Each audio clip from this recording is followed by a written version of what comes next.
This week I've come to the northernmost part of my travels in India, the Punjab, known as the breadbasket of the nation and one of the most affluent states in the country because it produces much of India's wheat, rice, milk and dairy foods.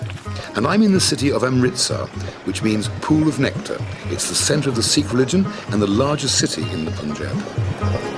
And it's quite different to the other Indian cities I've visited, with the exception, of course, of the traffic, maniacal driving and horn blowing.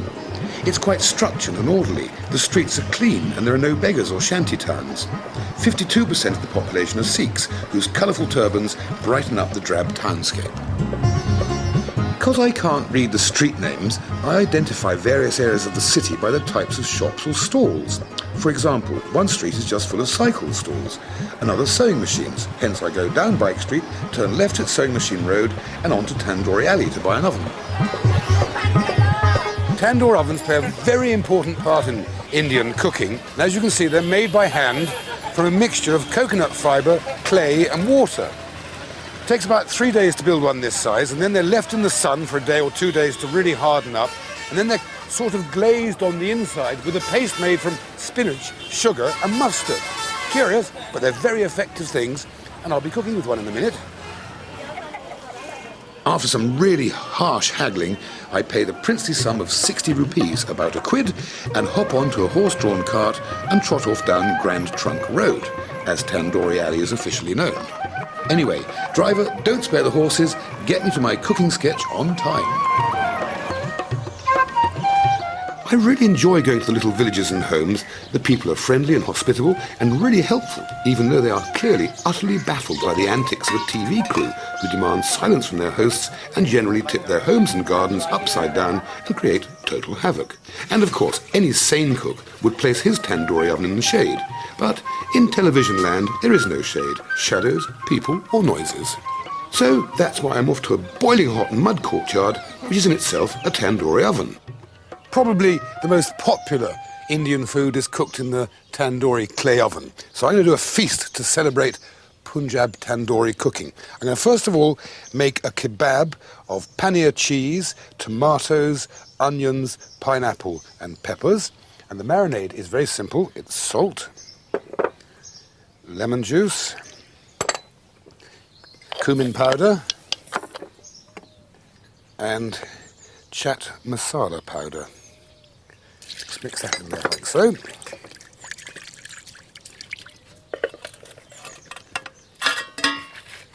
Mix those all around and leave that for about an hour so that the cheese in particular soaks all the marinade up. We'll put that to one side.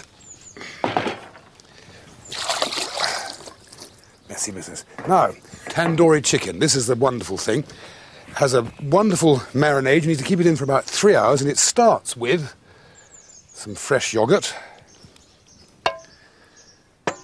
then some garlic and ginger paste. Just blend that in your food processor. Some garam masala powder, with a teaspoonful of that. Some of this red colouring.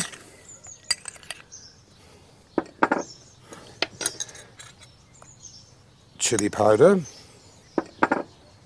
lemon juice, some rich cream, and some salt. Now you stick your chicken pieces into that in the fridge for about 3 hours. And incidentally, you should always skin the chicken, take the skin right off, cut some slashes, like I've already done here, slashes so the marinade can get right into the whole thing. Leave that for about 3 hours, then we just thread it onto the skewer. Oh, by the way, you also need a potato if you want to cook tandoori chicken. I'll tell you why in a sec. Now, the reason for the potato is that it stops all the ingredients from falling off the end of the skewer. How do you get the potato on? I cry. There we are. And quite simply, it goes down into the oven like that. Another shirt ruined. Do you know, I've cost me a shirt a day on this shoot. 2 months. That's what, 28, 50, nearly 60 days of 60 shirts I've had to throw away because all these Indian spices, turmeric and so on, you just cannot get out. My laundry bill has been devastating. Right, now some stuffed peppers. A swig of beer, please. Some peppers. Going to be stuffed with green peas, cashew nuts, chopped cabbage, paneer or cottage Indian cheese, Indian cottage cheese, chopped green beans, grated fresh carrot, chopped green chilies, fenugreek seeds, coriander chopped, sultanas, some ginger and garlic paste, and some chili powder.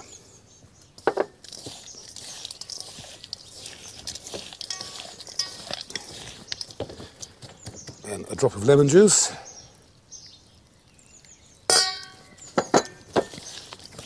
And we're ready to go. Stuff each pepper till it's really tight, and then start to thread them one by one onto the skewer. And push them tightly together, and on the very top one we'll paint some oil. It'll again put a potato on the bottom.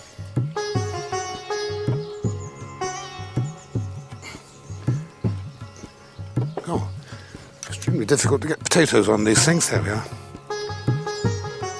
And we just zap a drop of oil over those.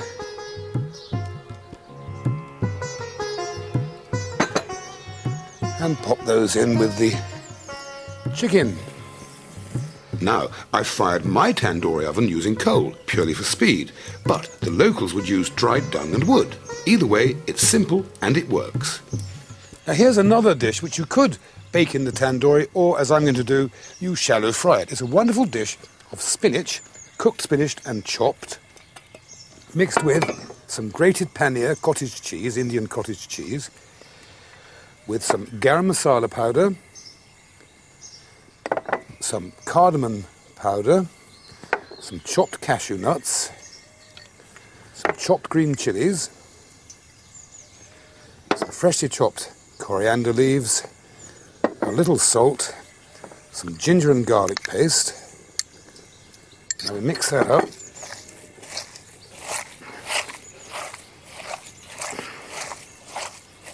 Then into that we mix some ground chickpeas, so it's chickpea flour.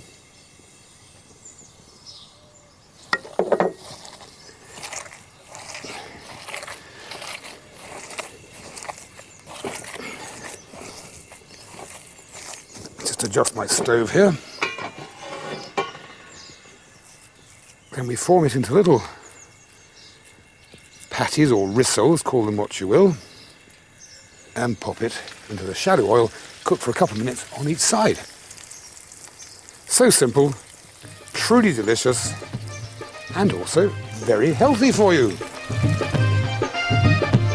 And so, for my tandoori feast, I have the classic tandoori chicken, then peppers stuffed with chopped vegetables, cottage cheese and nuts roasted in the oven, then fried this time, spinach fritters with nuts and cheese and spices, and finally, a wonderfully tandoor-baked vegetable and fruit kebab of peppers, tomatoes, cottage cheese, pineapple and onions.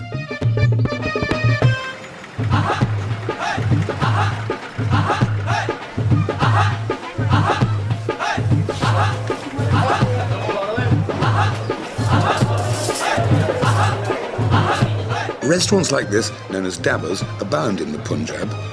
They serve simple, nutritious and substantial dishes, which are freshly prepared each day for the hundreds of truck drivers and workers who can eat here very cheaply. Typical dishes will include spinach paneer, aubergine or chickpea curry, dal and chapatis. And, talking of chapatis... Hello, can I have one, please? Thank you very much. You'll find these portable chapati trucks all over Amritsar. It's a moving tandoori oven. This one's fired by coal. He makes various different flavours. One I've ordered is stuffed with spices, of course, because it's slightly hot, fresh mint, cheese and mashed potato. And I'll report on the taste just as soon as it arrives. It should take about 45 seconds. Thank you very much. Thank you. And they also give you a dish of chickpeas. It's absolutely terrific.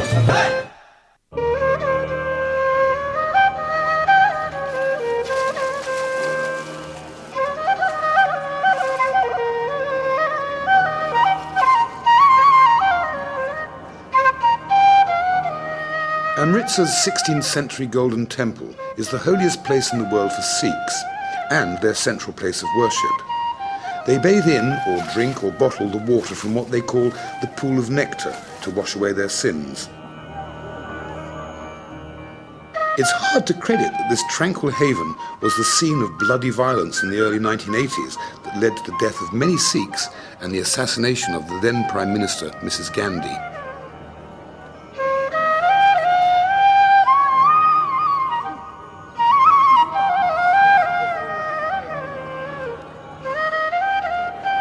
The Sikhs might have a reputation as courageous warriors, but they are also generous and caring. They love to share food with strangers, regardless of creed, colour, caste or gender.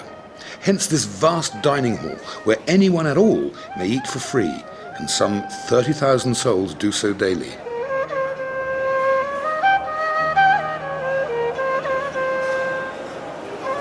I've seen kitchens all over the world, but this one really takes the biscuit, or should I say the chapati, because there are over 50 people here producing an incredible 112,000 chapatis per day. Each one, clearly as you can see, made by hand, and they're all volunteers. This kitchen is truly incredible. They prepare each day 2 tons of vegetables. This is cabbage and potato. They prepare also 1 ton of lentils every day, and it's all free. So if you're ever stranded in Amritsar, this is the place to come for lunch. Punjab is home to Bhangra music and dance, and loud and impressive it is too. Anyway, off with my dancing shoes and into my hotel kitchen I go. A very delicious, simple, but time-consuming Indian dessert is called a kulfi. It's a kind of an ice cream. You take a few pints of really rich, creamy milk, put it on the gas over a low gas, and stir all the time till it reduces down to this fairly thick consistency. And just to make sure it's thick enough, you could add a teaspoonful of corn flour. Then you add in some cardamom seed powder, like so, some pistachio nuts, chopped, like so, and then some whole cardamom pods, which are these, which you just break up and chuck in about half a dozen of those. So the ingredients really are simply milk, pistachio nuts, cardamom pods, and cardamom powder. Now, while that's still warm, let the spices infuse in that, and the second it's cold, you open up one of these little moulds, pour it in, pop it in the freezer, leave it overnight, and you have a superb pudding. Now, that's a traditional one, but Chef Sandhu and I have devised a new Indian pudding, never seen before on television, and certainly never seen before in India. What it is, it's a mango sorbet with chilies and mint. So first of all, we put some pureed mango into the sorbetiere. An ice cream maker will do. Then we're going to add some beaten up egg white. Then we're going to add some cane sugar syrup. So, then a little bit of lemon juice, or lime juice. Then the great fun thing, some red chilies, very hot, and some refreshing chopped mint. All we then do, put the lid on. Fire it up, Murray! Good, isn't it? So 2 delicious Indian puddings, a kulfi with creamy milk, cardamom and pistachio nuts, and my very own spicy mango sorbet with chilies and mint. The Punjab is flat, very flat, and as you drive out of Amritsar, you will pass wheat and maize fields, paddy fields and water buffaloes. And if you survive the terrifying traffic, you will eventually find me in this picturesque village, doing cooking. One of my favourite Indian dishes is mutton Rogan Josh. I've eaten it dozens of times. I've never cooked it before, so here goes. First thing we have to do is crackle some cardamom seeds and some cloves into hot oil. This brings the flavour out of the spices.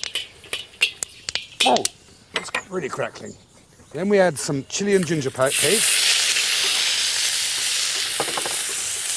Then we add some fried onions, pureed, fried and browned and then pureed.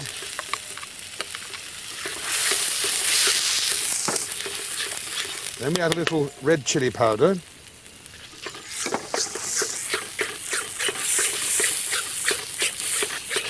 Cook that until the powdery effect of the chilli powder is gone. Then we stir in some yoghurt.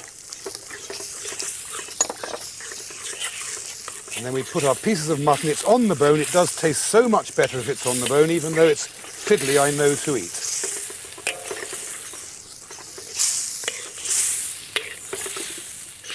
Keep adding the mutton, stirring the whole time to get the meat really covered with the yoghurt, onion and spices mixture.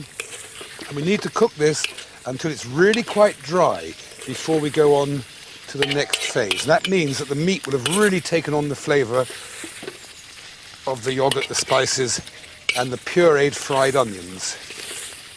We add a drop of salt at this stage.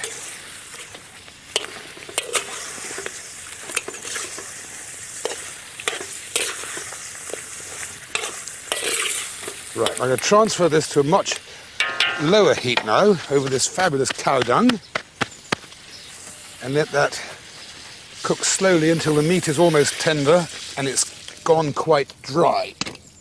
So that's one of the cow dung. Good. Now my next dish is really like minced lamb and gravy and onions sort of thing, except it's Indian and it's got lovely spices in it. But as usual, the first thing we do, oil into the thing. And as soon as that's hot, and we'll crackle some cinnamon bark.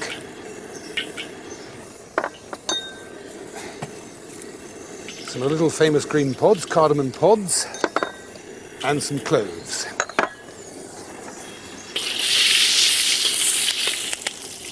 Then we'll add some finely chopped onion. Then chopped chilies, green chilies, some garlic and ginger paste,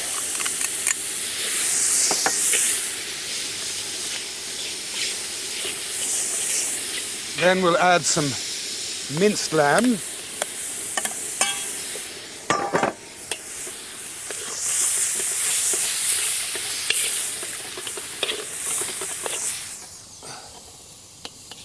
I'm having real problems controlling my gas here this morning. It's so very hot. It's about 105 degrees and it's really playing havoc with the pressure in the gas cylinders. I nearly lost a couple of good men earlier when one of them blew up, which is why I'm just cooking on one ring this morning.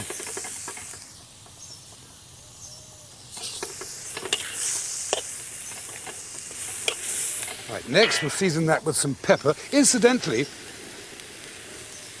in the old days, all Indian food was spiced with pepper because it wasn't until the Middle Ages that the Portuguese introduced the chili here in the subcontinent. Then I've got a lovely puree of cooked spinach mixed with mint and coriander. Lovely green puree. Stir that in.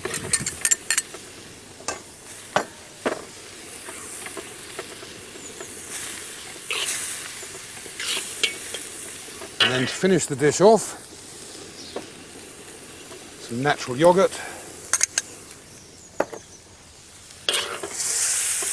And we now just let that simmer gently away until the lamb is cooked.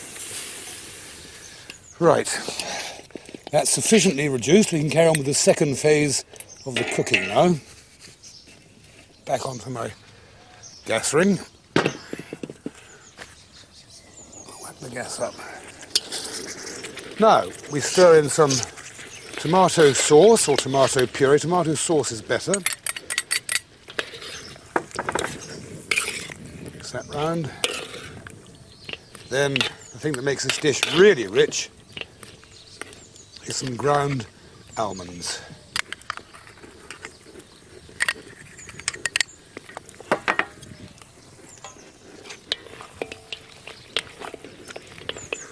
And just let it finish cooking till everything's tender, and just before we eat it, I shall garnish it with thin strips of fresh ginger, some saffron, some fresh fennel, and some silver leaf.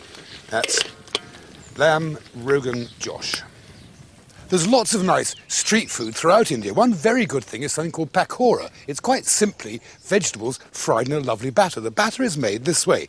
You have gram flour, which is in fact chickpea flour, some bicarbonate of soda and some chili powder, and you mix it up with water so you've got this nice thick consistency. Then very simply, you take, say, an onion ring, dip it in, pop it into the fat. Then maybe a little floret of cauliflower, blanched already. Put a piece of cauliflower in. A little piece of eggplant or aubergine. A slice of potato. The list is endless. You could do all sorts of things. Serve them with some chili sauce and perhaps some mint pickle or mint chutney, and squeeze some lime over it. And it makes a wonderful snack. So, the first dish is minced lamb, cooked in yoghurt and spinach, garnished with edible silver leaf and chopped tomatoes. Next, pakora, very simply, slices of fresh vegetables fried in spicy batter. And finally, lamb Rogan Josh, a delightfully smooth curry cooked with all the usual spices and made very rich by adding pureed almonds and garnished with silver leaf and saffron. I suppose we're all, certainly in the UK, very familiar with Punjabi food, with tandoori chicken and the likes. And of course, I had to come to Amritsar to see the tandooris. But I have to tell you, Amritsar is a bit of like a one-story town. I mean, apart from this fantastic building behind me, it's a bit drab.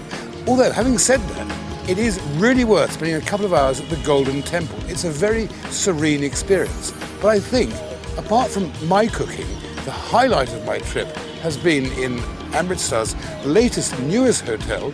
It's beginning of June right now, and I've just had a lunch of chips and whiskey and Christmas carols played to me.